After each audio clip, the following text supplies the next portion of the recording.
On n'est pas bien? À la fraîche? Minute Papillon.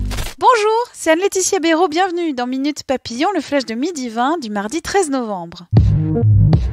3 ans après les attentats à Paris et Saint-Denis, journée d'hommage aux victimes des attaques terroristes, des cérémonies ce matin au Stade de France, puis devant le Carillon et le Petit Cambodge dans le 11e arrondissement de Paris.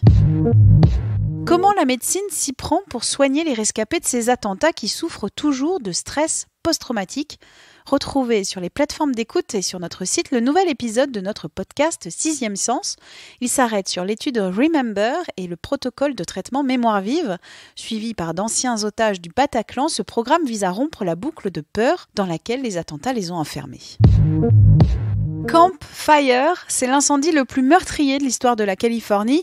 42 personnes décédées, 200 autres portées disparues. Le bilan pourrait encore s'alourdir. Stan Lee, créateur d'une grande partie des 5000 héros Marvel, est mort à 95 ans, 70 ans de carrière et une intuition géniale, avoir actualisé le genre héroïque dans les comics en donnant à ses super-héros de l'humanité et des faiblesses. Hulk ou Malicia se sentent monstrueux, Peter Parker est un ado mal dans sa peau avant d'être Spider-Man. 4 des 7 unités de mesure vont changer de définition cette semaine. Le Kelvin, mesure de la température, la mole, quantité de matière, l'ampère ou le kilogramme. La conférence générale des poids et des mesures qui s'ouvre à Versailles aujourd'hui fixe ces nouvelles définitions. Le kilo ne dépendra plus d'un étalon physique, mais d'une formule mathématique.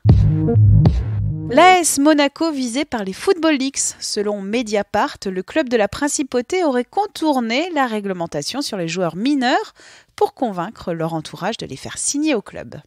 Minute Papillon, rendez-vous à 18h20 pour de nouvelles infos.